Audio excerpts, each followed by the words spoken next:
The soldiers were marching him off down the corridor as he was turning around, pointing at me, shouting, "I will kill you, Sally! I will kill you and all of your family! I will kill you!" And I felt like, I didn't really feel afraid of him. I felt like powerful to stand up for the woman, and she was standing behind me, and what I saw was him being marched off with 2 armed guards and him pointing back at me, shouting, what he was going to do to me. But what he saw, the last thing he saw, was me standing strong and tall as I could be, with her standing there right beside me. Hello there, welcome back to the Bleedin Truth. This is Sally McNally and I'm here with my daughter Bridget. Yep, that's me. So today this episode's going to be talking a little bit more about female circumcision, since that was the hot topic of a previous episode, episode 6, with some of Sally's experiences with it firsthand. So today we're just going to really dive into the topic again with more questions, some from you guys, and then also just to elaborate on just more about the topic. Great. And the reason why we started this podcast was to bring attention to women's health, and here's a perfect example. Exactly, yeah. And also to share some of Sally's stories, because she personally has had some really wild experiences, both through her work experiences and also her own personal experiences that, we can hopefully help some people with shining a light on those stories. Great. Also, with that, before we get into your questions today, listener discretion is advised. Sometimes the answers or just the stories that are shared are, intended for mature audiences and considered disturbing. So listen at your own discretion. Thanks for that, Bridgie. Yeah. So, are you ready? Should we get into it? Yeah, sure. I don't know what these questions are, so... Yeah, so starting off, we have one from a listener who listened to the previous podcast, and she asked, I'm assuming it's a she, sorry, they asked, you spoke about female circumcision, and wow, but my question is, with the difficulty of those deliveries, did you find many of them having more than one child? Yes, I found them coming back and having more and more children, just like the other women. It was very common to have like 10 children over there. I did see one woman who was having her 14th child. Wow. So big, huge families was the norm. Yeah. Yes. So the circumcised ladies, I was there for 5 years, so I saw a few of them coming back more than once. And did that bring more complications for them as well? Well, yeah, it did, because the more injured they were each time as the babies were being born. But there wasn't really any way you could suture it or fix it back to like a normal vulva and vagina, because there was parts of it amputated, and that's basically what it is amputation of the clitoris and the labia minora and labia majora in some places too. So there was no real fixing it other than resuturing it once the babies were born. So the more scar tissue on the one area, the more damage that can cause. Yeah, but thanks. That's a really great question. But yeah, it didn't stop them from going and having more children, because the goal was to have the biggest family you could. So they didn't want to stop having babies because of a traumatic birth experience. Because if they stopped having children or were infertile, their husband could use that as an excuse. Now let's get that second bride or that third bride or even that fourth bride. Often I was doing a delivery and I'd be one side of the table and there was the lady pushing her baby out, and the other side was her husband, and he would say, "I like you, you should be my wife." And to you, this is during the delivery. To you? Yes. What? And I know. And amazingly enough, often the lady delivering the baby would look at me and say, yes, that's a great idea. You should be our wife. Whoa. So, yeah. So it was an unusual place, but that's their traditions, What and was in some parts of the world. What was your response to that? I'd be like, no, thank you. Wow. Wow. Yeah, no, thank you. Yeah. Yeah, but it was like a friendly thing too, that they would say, you should be my wife, sister, kind of thing, you know. But the women didn't seem to have that natural jealousy. Yeah. I'm sure in their homes, you know, that probably there was that jealousies. But out in the world, it didn't seem like that, you know. You'd have like one woman having the baby and two other wives maybe sitting with a bunch of children. Wow. And it was just like one big So family. It is definitely like a cultural thing where, you know, sometimes it's based on just having your needs met in different ways. Yeah. Do you think, like, was there just less emphasis? This is a little off topic to female circumcision, but was there less emphasis on romance or? Oh yeah, there was. Yeah, romance, if it happened, nobody knew about it because it was taboo. The husband, his family would help him pick a bride, and then there'd be an exchange of goods of some sort, and they didn't hang out together, you know, like normal couples. Sometimes they would just meet the first night, you know, that they were married. Yeah.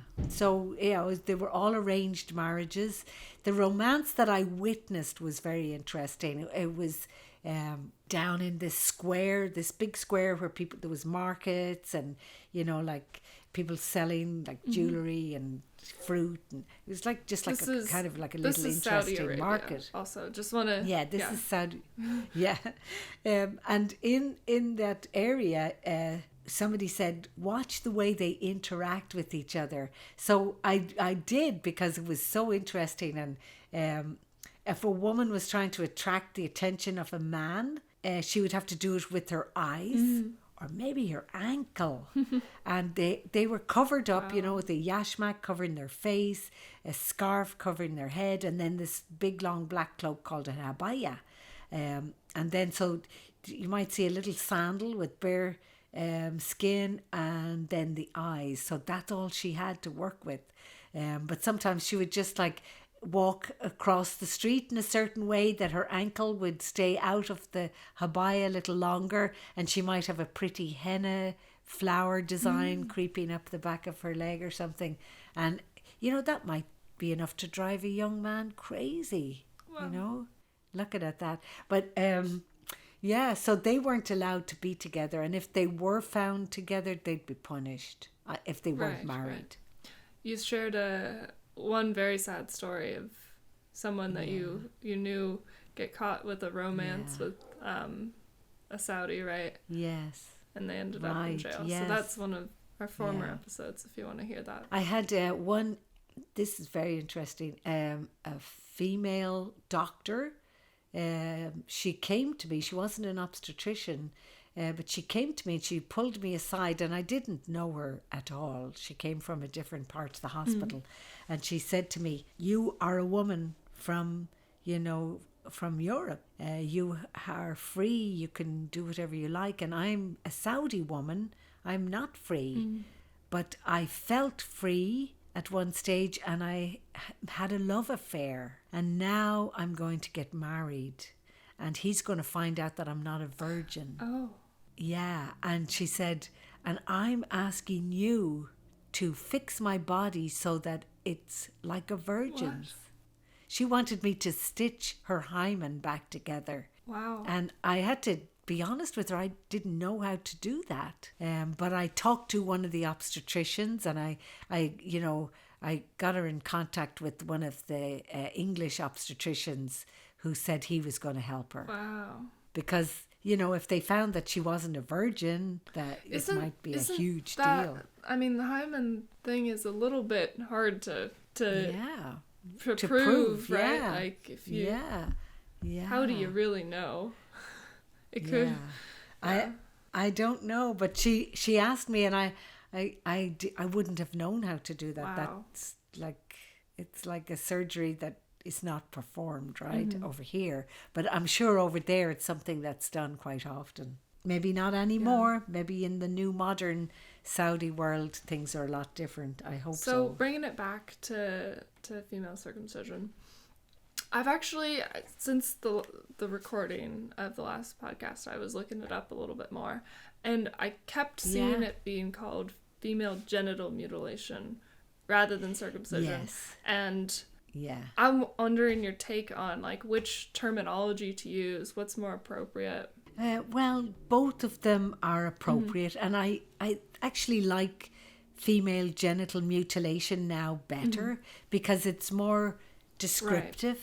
Right. It's because there's no reason for it. There's no health benefits to it. Circumcision almost sounds just like clean and like a procedure, right? Right. Right. Like when they talk about male circumcision, trying to convince people that that's like a normal thing too. It's calling it male genital mutilation instead might change some things too. Oh my gosh. Didn't think of that until now. Can you imagine? That's so interesting. Yeah. If you called it male genital mutilation, feel a little there'd different. There'd be an uprising. But with the female genital mutilation, that describes it so much better. Yeah. Yeah. But, the World Health Organization says that 200 million girls and women alive today have undergone female genital mutilation. So they use that terminology as well. Yeah. That are alive today. So, it's not like something rare. It's out there. Can you imagine 200 million of us, women and girls? Wow. Yeah. So, you must have experienced it quite a lot with the women in Saudi. Did you ever try to talk to them about the anatomy or about their thoughts on it? And I have to be honest with you. My Arabic was never that good. I can coach a woman through her labour, and have like little phrases and little chatty, funny little phrases that I might have learned. But to counsel somebody about something like that, I honestly didn't have enough. And the women didn't really talk a lot. A lot of them were withdrawn and quiet and, basically controlled. That, they would look at him, was she, allowed to talk? Things like laughter was, frowned upon. I was often told I was laughing too much. Why are you laughing? And, some of the girls would say, don't laugh like that out in public. You'll get in trouble. Oh, wow. Women weren't allowed to laugh. Women weren't allowed to smoke. I remember... two men were giving me a really hard time. I was in the airport smoking a cigarette. Oh, really? To smoke at that time. I'm sorry. I gave it up. But I was smoking a cigarette and these two men came up to me and were like giving me a hard time. What was this woman doing smoking like this and blah, blah, blah. But yeah, there was some very strange traditions over there. Yeah. The more I think about it, I the more I almost realize. forgot about the language barrier for a second. Was there just constantly translators around you, or? Yes, we were so lucky. We had these great girls who were translators and like nurses' aides as well. But they were wonderful nurses. They were just so were talented. The translators and so great. From Saudi, or were they also from different countries? Some of them were from different countries. That would have been a very lowly job for a Saudi. So mostly those kind of jobs were all imported labour. We were the imported labour. The doctors, there was a few Saudi doctors, mostly imported doctors that were training a lot of the Saudi doctors. Yeah, but they didn't really have the Saudis doing anything like housekeeping or nursing aides or anything like that. So when it came to the women in labor that might have had the female genital mutilation, could you tell if they knew how bad it was? Was that like something that they were aware of, or do you think it was just such a deep-rooted like cultural thing that most of them weren't even aware that it wasn't that bad. I think they were led to believe that it was a good thing, that it was, you know, that they were worth marrying now, that they had this, you know, procedure done, that the men were more inclined to want a woman like that in those tribes. Yeah, it wasn't everybody. Because It wasn't the Saudis, right? It was more... yeah, it was more African derivative thing that I saw. Yeah, but they were, you know, they were a better bet as a wife if they had that. And I guess it was that she wouldn't stray, that she'd be no trouble at all. She'd be quiet, she'd have babies, and it was obvious that in the woman's mind, she thought that it was a good thing, because she'd always say, stitch it back the way it was. You got to put it back the way it was. That was very important, I remember, to them. She couldn't go home with it, you know, any different. That's wild. And it was hard sometimes putting it back the way it was, because sometimes it was torn. You know, and sometimes we had to do episiotomies because the tightness and the restrictive nature and of what's it an was very hard. episiotomy again? An episiotomy is a little cut that can be made into the perineum, into the lower vagina, to make the opening bigger during a delivery. But I had a few that I had to do an episiotomy in the lower part and in the upper part, which sounds horrific. If there's any midwives listening, it was bad, girls. It was not a good thing. Do you ever still see them? Probably a lot less frequent here in the US, but do you ever still see it here? You know, I've never actually seen one here in California. I believe I saw one up in Alaska. She tried telling me that she was burnt as a child, but maybe that was a story someone tried telling her. It looked like a mutilation to me, because I was used to seeing it. But here in California, I'm so happy to say I've never seen it. But, you know, if there's 200 million, perhaps, you know, it's being done here in secret. And the World Health Organization as well, they have goals for this, that they eliminate it by 2030. But they found one of the problems is that the health providers in certain countries are actually doing it under the guise that they can do it clean and sterile and you know, in the best possible way. So that's called medicalization of the procedure. So it's a procedure that's not needed, but they're doing it in the hospitals. That's kind of like male circumcision. It's a medicalization of it. Sorry, I'm bringing that back. Yeah. Right. Exactly, yeah. But, yeah. Mm-hmm.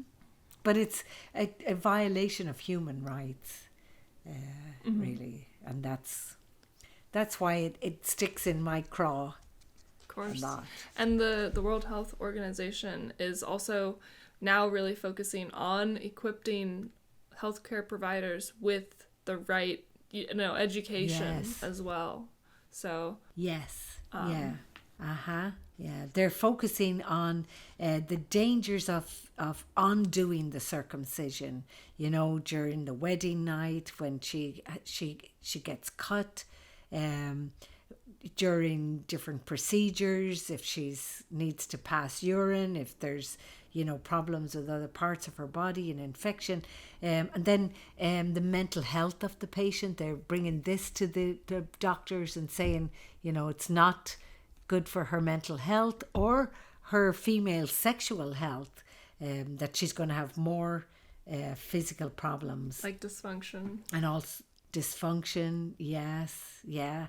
And information and education about what's normal. And I'm so excited to think that, you know, the World Health Organization is talking about this. So it's such an important subject. And these are the subjects that I brought to the desert when I went out to talk to that tribe. It was all of these same things that I wanted to talk and say that there's no need for this. It's mutilation. It's causing more problems. and I had brought my books, my pictures, my charts to try and educate. So it makes me kind of like happy that I was on the right trail, Yeah. but maybe the wrong time and the wrong You were people. there, like, before it was really even talked about at all. That's what the World Health Organization is saying, that since 1997, that's when there were more growing international efforts. But you were there 90 and 91, right? Or even in the 80s. Right. But I'm sure lots of women, and lots of men too, have tried to, do something. Like when I posted that podcast there on Facebook, on one of the Facebook groups that I'm on, it's called Labour Nurses Rock, and they do. But one girl, she came back to me and she said, I know it would be great if you had made, a difference, but I doubt if you did make a difference because it's such an ingrained subject. But she did say that her own sister had done her dissertation in college on female genital mutilation. So in one way she was saying, you're not making a difference. But on the other hand, she's saying, but look at my sister. So it's a collective consciousness. It's whatever we can do out there, we should do it, right? When we see... Or share it and talk about it and spread the awareness. And that's doing something, You telling me about this is something that I've barely even known was a thing to this extent in the world. And that education is helpful, even if just a couple people learn that this happens out there and they spend, 20, 30 minutes just hearing about it and becoming more aware. I think that's still an impact. Right. That it can ripple, like maybe you telling your friends or me telling my story or that sister writing the dissertation. All of us were ripples. That ripple might get to someone's hand who's reaching for the razor and they won't. They'll change their mind. And or they'll be arrested by someone else who changes their mind. Right, yes, But, But talking about razors... Uh-oh. Well, I don't know, maybe to come off the subject a little bit, it wasn't the only way I witnessed the women being abused over there. There was many little examples of it, but one in particular I remember, we had this lady admitted. She was pregnant and she might have been like 30 weeks pregnant, but she was admitted with bleeding, and every day we'd come and we'd see the blood on her pad, and we'd keep her on bed rest, and we would do ultrasounds, and we'd do fetal monitoring. I remember this story. And it was really so sad. And every day she'd have that little bit of spotting and bleeding, and we weren't sure what was happening, so we had to keep her on bed rest in the hospital. Well, lo and behold, the housekeepers were making her bed this day and they found a razor blade under her mattress and it was bloody. So I figured it out, what was happening. So I asked her if I could examine her. She was kind of a little bit reluctant, and I said, it's okay if you don't want to, but I just need to make sure that the blood is not coming from somewhere, lower than where the baby is. I'm talking about your vagina. She was like 30 weeks pregnant. So she let me examine her, and in her vagina I could see these little cuts, like little razor blade cuts inside her vagina that were bleeding just a little bit, just enough so that she could stay with us. And when I got the translator and I got talking to her, and she told me that she didn't want to go home because her husband was very abusive, that he would beat her and he would basically rape her all the time. And he was a good bit older than her, and she just couldn't go home. She was like afraid. She just wanted to stay in the hospital, and she came up with this plan herself. to come in bleeding, and after a few weeks she's still bleeding. She realizes she's safe all this time. So of course I reported that she was continuously bleeding. So you just And kept her there. just Good. kept her, yes. And when he came, asking, we were like, oh yeah, she needs to stay with us. She needs bed rest. And sorry, she's not going home with you. But she stayed until she had her baby, which was wonderful. And we became great friends. And, I remember hugging her really tight when she did have to finally go home with the baby. That's The so baby, sad. so sad. I know. But at least she got that little reprieve. I remember sometimes we would hand the women, when we'd be saying goodbye to them, we would shake their hands and hand them boxes of contraceptive pills. Like secretly? Just to give them yes, of course, it had to be secret, because the husband would want to get them pregnant as soon as possible, because the more babies the better, the stronger, the bigger the family. And it wasn't a matter of running out of money or anything, because they had a very strange thing. They would, if they ran out of money, they could just go to the palace and knock on the back door and say, well, we need money. And it wasn't like begging, because the money kind of belonged to the whole country, because it came from the oil, and the royal family would just give them some money to keep them going. Wow. So they could afford to feed all these big families. Yeah. And then another lady, am I going on you're too grand. much? Another lady, I remember she came in labour, and we had her in our little triage area, and I checked her and came back a little later and checked her cervix again, and it hadn't changed and she wasn't contracting. And I said to her, well, it looks like you're not in labour. Mafi Wilada, I think it's how he said it then. So not in labour. And he was there, and he pulls out his gun, a pistol, and he put it up against her temple, and he's pushing the gun against her temple, and he's saying, awful things to her. How dare she get him out of his bed? And it was the middle of the night and he needed his sleep, and how dare she get him out of bed for nothing, and she would pay for this, ruining his sleep, and she wasn't even going to have the child, and blah, and it was terrible. And she was like looking at me, and I was looking at this gun touching her forehead, and I mean, this would be a huge incident. Oh here, my God. wouldn't it? Security would be called and everything. And I just reached over, and I didn't touch him, but I kind of like put my hand close to his arm to like just like give the motion like I'm going to if you don't stop it. And I said, oh, but she's very sick. She is very sick. She has an infection and she has to stay. She probably did feel like she was in labour because she has an infection. I didn't know what to say. Made it up? I just had to knock him out of the thoughts. Wow. Yes, I made it up. She had no infection. And then he looked at her and he looked at me, and I said, oh, she's very ill. We must keep her and isolate her. She has an infection.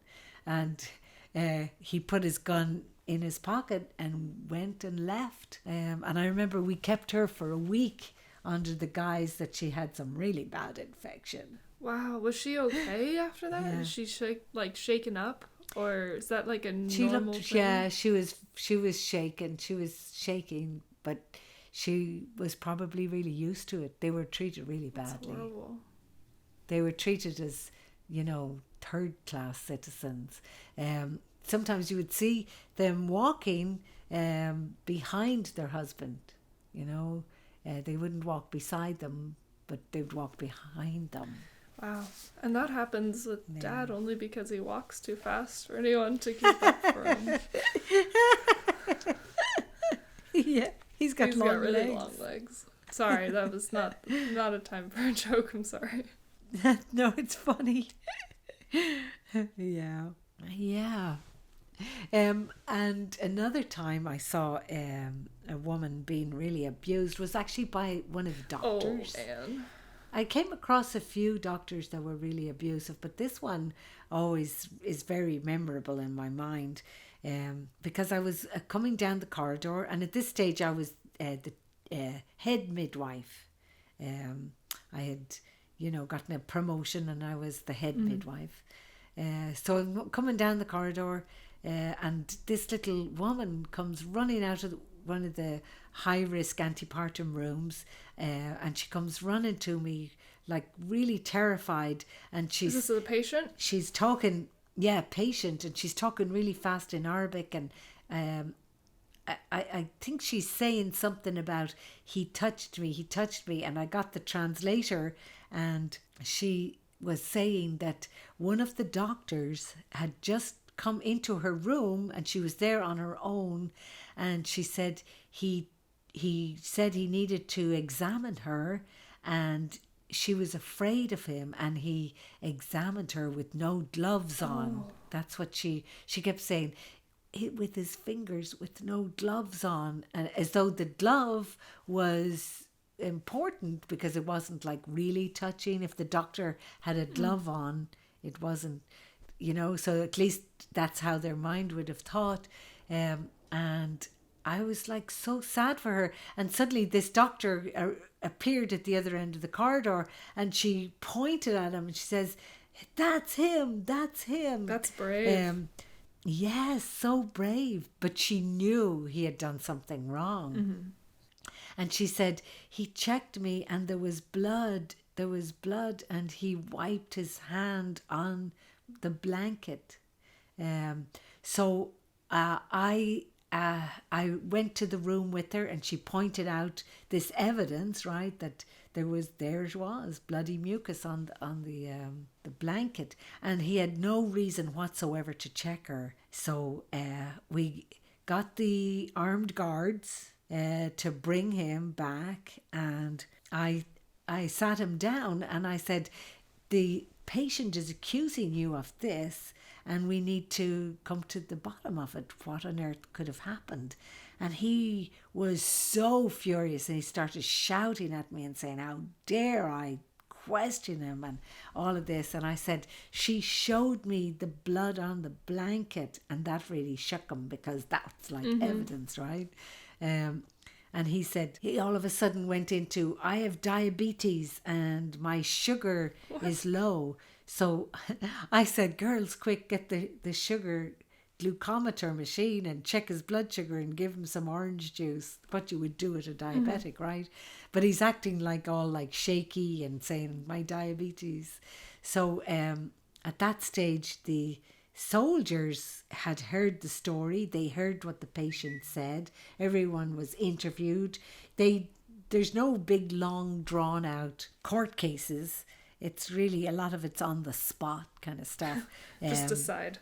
But the soldiers were marching him off down the corridor as he was turning around, pointing at me, shouting, I will kill you, Sally. I will kill you and all of your family. I will kill you.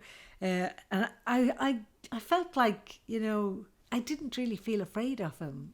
I felt like powerful to stand up for the woman, and she was standing behind me, and what I saw was him being marched off with 2 armed guards, and him pointing back at me, shouting, what he was going to do to me.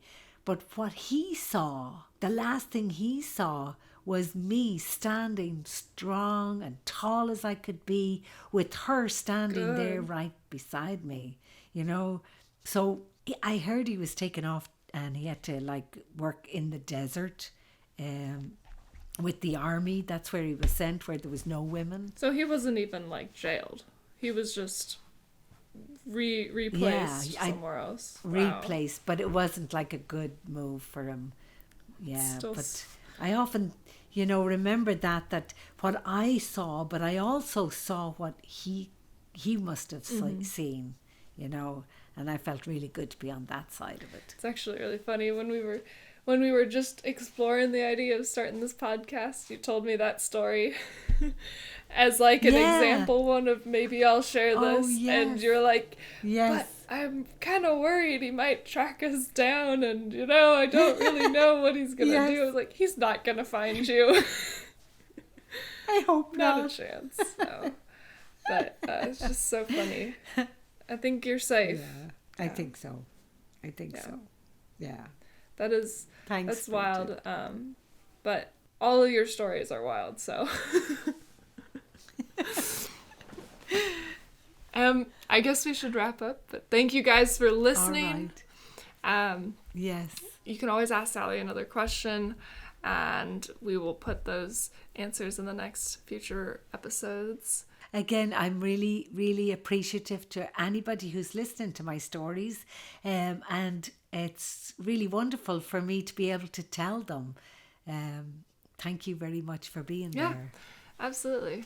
And please like and subscribe, share this podcast with all your friends, and we'll see you in the next one. Right. Thanks a million. Good night now.